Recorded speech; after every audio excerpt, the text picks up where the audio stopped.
Dr.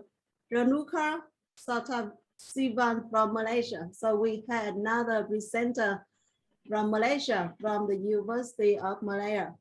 So as you learned in the schedule and abstract booklet, Dr. Renuka has more than 20 years of teaching experience in institutions of higher education.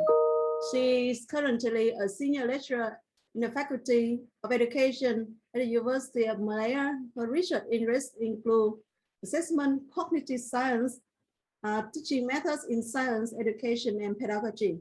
She has written several academic articles, conducted workshops on assessment, and has won local and international awards in education. That sounds wonderful. Thank you very much for joining us, Dr. Ranu, and it's over to you now. Thank you so much, Win, for the lovely introduction. I would like to first apologize because I think my internet is rather slow. So in case you see me going, you know that it's my internet and not that I ran away from this forum. Okay, I'll just like to give a brief introduction. Okay, so my topic today is don't reinvent the wheel. Okay, let's mimicking face-to-face instruction in an online environment. Okay, a little brief introduction about myself. I'm a senior lecturer from the University of Malaya, and you can call me Renu, okay? And University of Malaya is ranked #1 in Malaysia, and it's the oldest public university in Malaysia. So I am working with the Department of Mathematics and Science Education in the Faculty of Education, and my email address is shown there because I looked at this presentation as a sharing session. So I've seen a lot of my colleagues out there who have done outstanding research, but I feel that I am going to start off my talk today more from the heart, okay, than collecting hard data. Okay, this was me in March 2020. Okay, I consider myself a dinosaur when it comes to internet. Okay, and I have been teaching since 1993 in higher education. So, you know, those days was just face-to-face. No one even thought about using the computers. So I was very comfortable with this. Okay, so when they went into a lockdown, okay, in 18th of March 2020, I was a dinosaur and I was like, oh my God, how am I going to do this? Okay, how am I going to do my classes? And I would like to consider myself, okay, an analog girl. Okay, so you give me a hardcover book anytime and I can picture myself on a beach and reading that story and transporting myself in that places. But if you give me a Kindle and say, okay, read the same story here, and I'll be waiting for that sound, ding, ding, a message coming for me, asking me to do something. So I'm more of the face-to-face, okay. I love to see my students. I like to see their body language. I like to see their expression. So that dinosaur is me, okay? So how am I going to go when you suddenly ask me to change, okay? But I will not, I mean, University of Malaya has actually prepared us for this type of situations before, because prior to, at least about 2 years prior to this pandemic, we have been having this thing called e-learning week. So in our 14 weeks of semester, 1 week will be considered an e-learning week. So in this e-learning week, even though the lecturers are physically in their office, the students are physically in their dormitory or hostels, and we are all in close proximity to one another, we do not come to the lecture hall. We are supposed to conduct our class online, okay? But that was, and it is, our LMS system is known as Spectrum, and they were also trying to test out our Spectrum because they know they couldn't, the Spectrum was not powerful enough to conduct the traffic if all the faculties went under this e-learning. So they used to have a few faculties per week to go under this 14 weeks, there's 1 week to go on online learning. Okay, but that time was very much different from the pandemic. Okay, because the week prior to this e-learning week, I see my students. The week after after this e-learning week, I meet my students face to face. So the e-learning week was probably just putting up a video, you know, and then asking them to, okay, at this minute, please look and see what is your comment about the video or whatever. Something very simple, because I know, hey, don't worry, next week I'm going to see them again. And if I do have any problems of uploading some video, or students say, oh, I can't get into the chat, whatever it is, no problem. I just have to call one of my colleagues and say, hey, come here quickly. I don't know how to upload this. So, you know, and I have a wonderful group of colleagues who are always willing to help. So e-learning week wasn't much of this kind of stress, didn't give me this kind of stress compared to the pandemic. And as you know, I've already almost have 28 years of teaching. Okay, so I always tell my colleagues, the younger ones, you know, I don't think I'm going to use technology. I always make it a point to go for class until the pandemic strike. Okay, so I teach, I mean, for this particular session, I'm just going to focus on one of my course, and this course falls under a postgraduate course called Masters in Science Education. It is a mixed mode, okay? So we have three different types, three different modes. The first one is fully research, then we have this mixed mode, and then we have coursework. So in this mixed mode, the students will take 5 courses which are very related to research, like research methodology or learning theories, or the course that I'm teaching, which is contemporary issues in science education. So they give to get them some ideas about researchable questions that they might want to use when they actually do their thesis, okay, or their dissertation. But has a very strict admission requirement, okay? So we normally have a very small student enrollment, you know, in the sense that sometimes we might have up to 40 applications, but our acceptance rate is only 20%, okay? So the students in this course are usually in-service teachers. So it's actually these teachers who plan to do this master's education may want to further their studies to do their PhD. We also have fresh education graduates, okay? So they have a bachelor in science education or education. And we also have students who are other stakeholders in education, you know. You might be working in homeschool, or you might be interested in education, okay?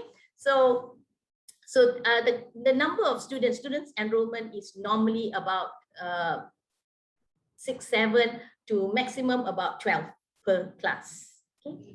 And so if you talk about contemporary issues, okay, so this is the learning outcome. So they need to analyze the contemporary issues affecting science education, then they need to relate these contemporary issues, and need to employ strategies to identify and respond. So this is the learning outcome that they are given at the first day of when they meet me, okay? So when we were doing face-to-face, okay, so in the slides, I'm going to talk about how I do in face-to-face as versus how I'm going to do it online, okay? We meet 3 hours per week for the 14 weeks. And of course, we don't use the complete 14 weeks, because the first week is actually introduction, where we discuss with the students about the course outcomes, and also the continuous assessment, the types of assessments that we will be doing, okay? And this course is actually very relevant to them, because they are living proof of these issues, because many of them are also teachers in schools. So they face these issues, and they are all science teachers, okay? So these are, on the first day of the class, we discuss these issues with them, okay? So basically, okay, they will talk about STEM approach, they talk about education 4.0, they talk about classroom assessment. So these are issues that they would probably discuss about, okay? So of course, on the first day, I also do some research. I hear them, okay? But secretly, I like to put my agenda into, okay? So certainly I want to kind of let the course of the subject, the course, the flow of the course to go, you know, I want to put in a little bit of my voice too, okay? So like in Malaysia, we have a very high power distance culture, okay? And a very centralized education system. We have a very comprehensive curriculum, okay? And we have, you know, it's stated down there, there are content standards and the learning content, learning standards. And even they do give suggested activities. Okay, so sometimes because it is so comprehensive and it's so centralized that all teachers in Malaysia use this curriculum, that sometimes teachers tend to believe that, oh, okay, this is given down to me, I should carry this out. Okay, and they might, I'm not saying all, they might feel that, oh, okay, this is how I should be moving along. Okay, so I would like to tell them, look, I would like to put in this agenda in like teacher agency as one of my topics that I want to talk with them. Okay, so at the end of this class, so this class is actually, as you know, adult learners, and I give them the full, what do I call it? The full, a very free way of taking ownership of their learning. Okay, so they are going to discuss these issues, and I am just going to facilitate the process. So we will develop a list of issues. So for, let's say we say there's 10 weeks lah, considering they have exams and some sort of presentations to do. And if there's 10 of them in the class, so there will be 2 of them taking, or 2 in a group working on one issue. Okay, so this issue, so this is the joke that we always have, so I say, I want you all to know about this teacher agency, and many of the students say, oh, there's such a thing as teacher agency, like maid agency, they know what it means, but they haven't heard the word, teacher agency and how it is in one. So we always have this inside joke. Okay, so the following week, what I will do is I will model one of these issues. Okay, so I will tell them, okay, this is how I want you to do your presentation, why I want you to do it this way, or whatever it is. Okay, then this will give them insight on how for them to carry out their own topic. So if they are given a topic, how they need to carry it out. Okay, so in normal face-to-face, it takes about 4 hours. Okay, and it's divided into a span of 2 weeks. Okay, so the first week they discuss these issues. What are the issues? Why is it not? What are the barriers? From teachers to science teachers are not doing these issues and all that. And the second week, they actually have to role play, so that, because sometimes when we talk about it, I mean, I think it seems easier. Oh yeah, I should do this. But when you are actually in it, so they will give a STEM task and ask the teachers to play the role like as if they are students, and what are the issues that they will find from different perspectives, from the teacher's perspective or the student's perspective. So they take ownership of the whole class. That means if my group, okay, the 2 of us are in charge today, we will decide. But of course, I don't just leave them on their own. They will, see me before this. So I will scaffold them, discuss with them what are the issues, okay? Because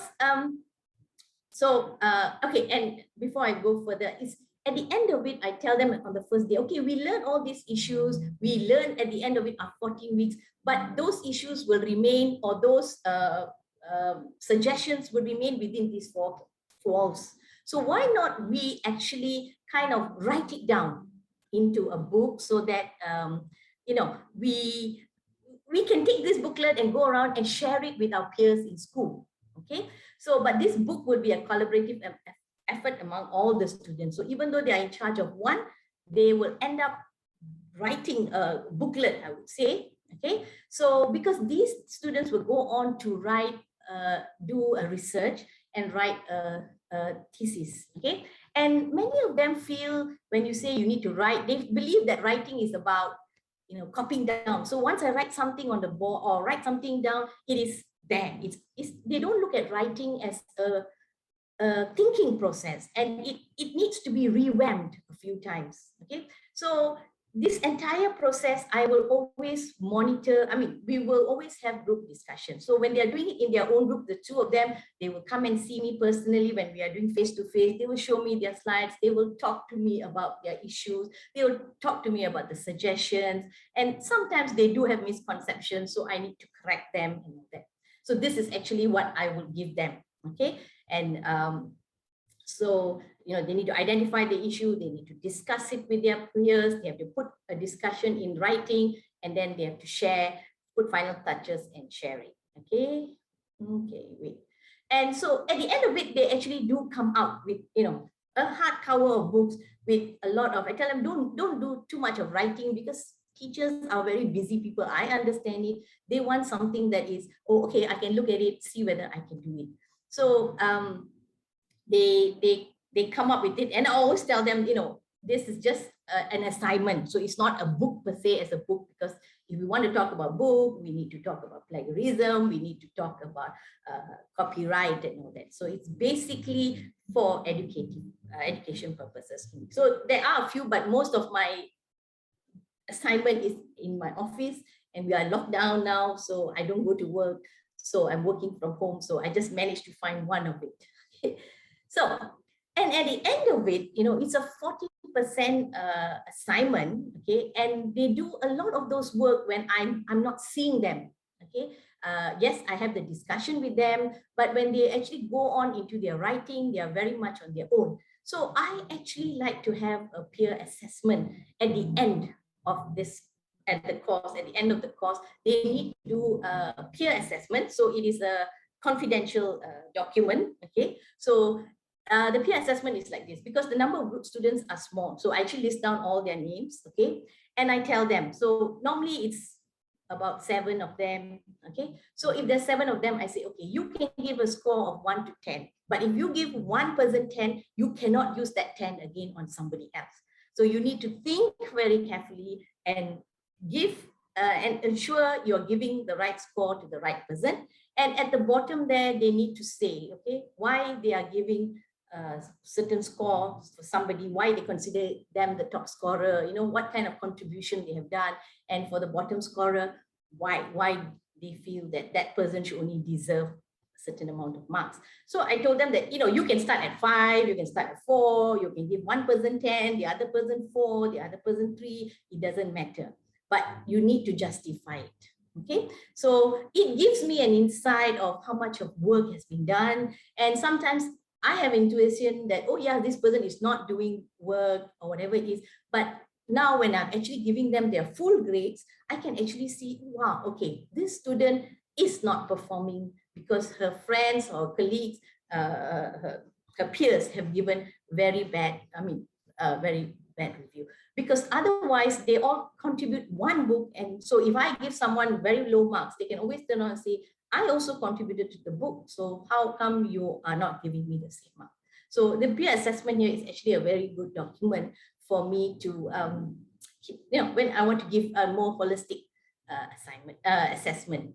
Okay, so this is one of my students. I asked her permission. Okay, she was in the first batch, 2017. Okay, so I told her to send me a message. I said, I'm doing this forum, and I want to talk about this course that we did on face-to-face. Okay, Tilaka here actually was a burnout already. She said, I know, I just wanted to give up teaching until I said, okay, one more chance. I'm just going to do my master's and see how it works. And she said, you know, that course actually opened up my eyes, and I could see a lot of things. I thought I knew a lot of things, but then I realized I didn't know so many things.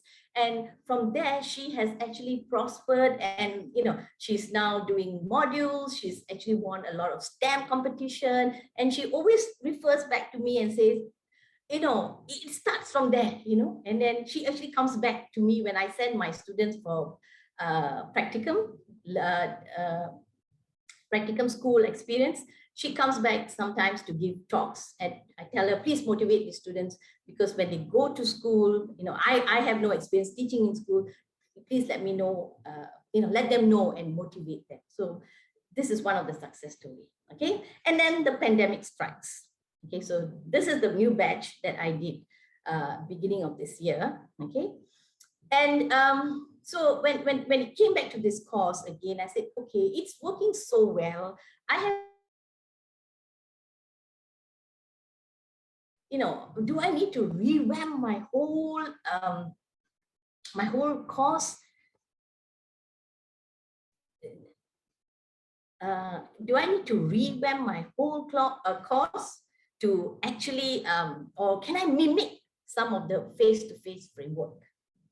So what I did was on week 1, okay, so now we cannot see our students. Okay, we are all working from home, or they are all in their home. So I tried to mimic. So first first week, we meet students via Google Meet.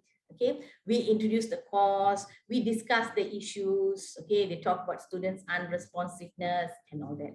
But I have to make some decisions here, some crucial decisions, because as much as I don't like to do things online, I feel many of these students are also adult learners and they might have the same reservations that I have too. Okay, so I give them the same assignment. Okay, but you know, we talk about issues. So what is issues? So we talk about issues is something that we want to discuss and debate about. And week 2, okay, I'll give them their groups. So now I've decided, okay, instead of having 2 hours, 4 hours, breaking it up into 2 hours, it's too much online.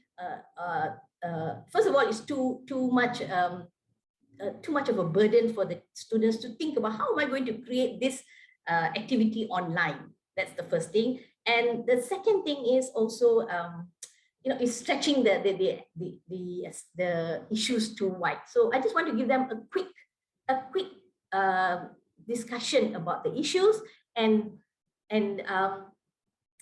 based on the pandemic. Okay, these decisions are made based on my experience, based on my own experience during the pandemic, and how do I feel. So in this group, I had 7 of them. So it was 2, 2, 3. Okay, and each of them were given 2 issues. Okay, and so some of the issues that they were given was this one. Okay, you know, we talk about some students committing suicide because, you know, so how can we put that in science education and education 4.0 and personalized learning. And I also give them a sort of thing. I say, come on, let's write it down in a method of identify the issues. What is the ideal issues? Okay, what is happening in reality? Okay, what can be done? So try to look from journal articles. So this is giving them a slight peek into what they will be doing when they actually do the research, and what kind of suggestions they can do to reduce this gap. Have they done it in school themselves, and how they think it can be. So this is our LMS system. So I do give them some help. Okay, so there are some articles that I read and I feel, oh, okay, this is good, let me put it up, you know, they can watch, or some videos and all that.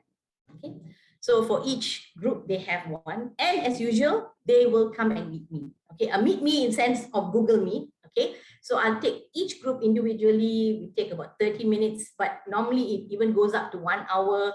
So they have 2 topics, so we discuss about that topic. Okay, this is where they share their ideas. You know, sometimes they do have misconceptions even after reading those things, how they would present, you know, these ideas, because some of them have got very good ideas, but they kind of put 300 words in one slide, and I say, who is going to pay attention to you if you do that, you know? And then of course their time management, so they're going to do a presentation for 2 hours. Do you have enough time to do it? And then, you know, do you want to question your peers, you know, some sort of assessment going on? And at the end of it, I told them, I want you to give an open-ended question for them to think about what you discussed. Okay, so week 4 to week 10 is when these students will come and present. Okay, so they have 2 hours only. And this time I didn't do any presentation because I know I would be hopeless when I do it face to face, but I spent that time to actually coach them. So they met me more than once before they came online. And it was a co-learning session, because co-construction of knowledge, because they had all these apps that could do funny things and wonderful things. And I'm like, oh, okay, I want to learn this before, you know, so they have like Kahoot, I mean, the normal ones. And they also have different ways of presenting their slides and all that. So at the end of it, they will usually give a few thoughtful questions, which will be uploaded into our spectrums, and students can have to think about it. Okay, so like, okay, you know, like what are the 3 elements of teacher agency that you practice in your professional sphere? Give their reason. So in their slides, they probably talked about these 3 elements of teacher agency. So they just want you to, you know, so this is where they just think of the idea and just write it down and then pass it out to me. Okay, and this is where when I do my reflections, this one section is where I did not do much, because once they write it in, I didn't really have the time to look at it and put it back to them and give a group classroom discussion. So, I mean, this is where I feel that, so they did come up with an e-learning book, okay? And this is some of the contents they have in it. And if, if I ask the students, so the students were actually supposed to, I gave them a reflection, okay? So I said, there is no marks here, but it's just like how I saw you throughout the week to give you back feedback. So I was sometimes very critical, I keep asking them, do you think by putting this 300 words, people are going to pay attention to you? So I said, I was very critical to you because I wanted you to improve. So I said, if this is the first time I'm doing online, so I need you to be critical when you give me feedback so that I am able to improve. Okay, so so they did write then, some of the one that say, this is something that I learned is important and I will implement it slowly, because I said, don't implement all of this one shot because you're going to burn out. Take one of the issues that is mostly close to your heart and see how you can work on it.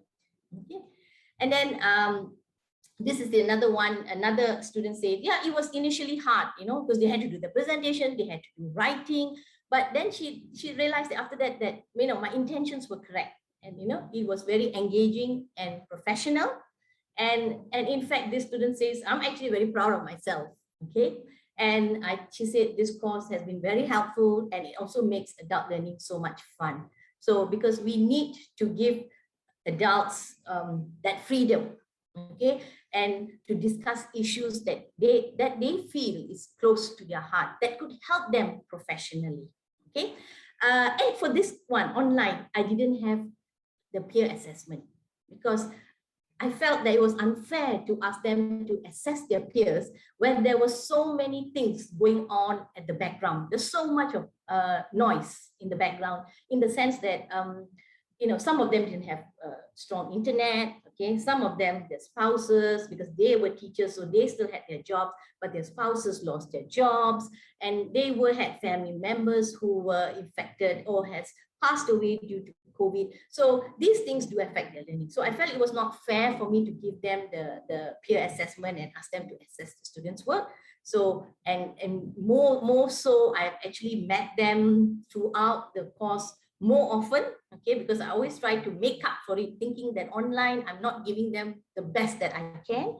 So I felt that no, I shouldn't be giving them the one, okay. But there are also issues, everything, there will be issues, like they say it's so difficult to, they find it difficult to have discussion online, okay, and they also find that sometimes some of the information, they can't go to the library, because I know some of the documents, like some of the documents are hard copy. Okay.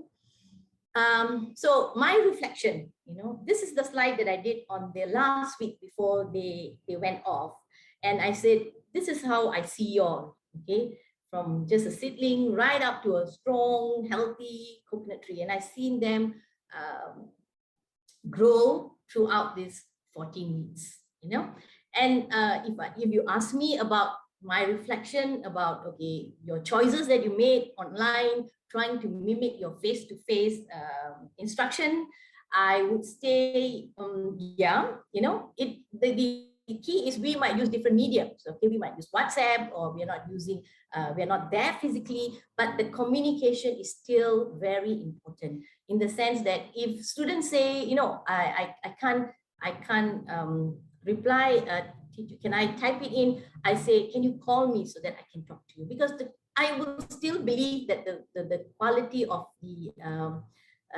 communication is still very, very important. And of course, you must take it into consideration about students' feelings. I mean, in this case, since they were adult learners, they were mostly around Kuala Lumpur area, they were okay. But I had some students, my undergrad students, who, suddenly their laptop, they are in a rural area, like how Prof. Hall was talking about, that, in Sarawak, where they have just boats, as working as school buses. So, students come up to me and say, I can't finish this in time because my laptop broke down. I have to wait for so-and-so to lend me her, my neighbor to lend. Take your time, okay? Because I feel that it's something that we are learning as we are going through in this pandemic. But I also believe that we cannot compromise on the quality of teaching. So even though, yes, you've seen, I have tweaked a bit, I've taken out a bit, but I can give valid reasons. I mean, based on my intuitive reasons that, okay, this I will not do this time, or this is how I'm going to do it. So the level must be there. Like, I talked about not giving them peer assessment because I didn't want to overburden them with, all these things going on in their background, and then they have to evaluate their friends. I felt that that was not fair on my part. So again, I asked, why reinvent the wheel? So not just tweak it. And thank you very much. Okay, that's wonderful. Thank you very much for your presentation, Dr. Rina. A very smart decision in that context. Yes, sure. Thank you very much for sharing your experience.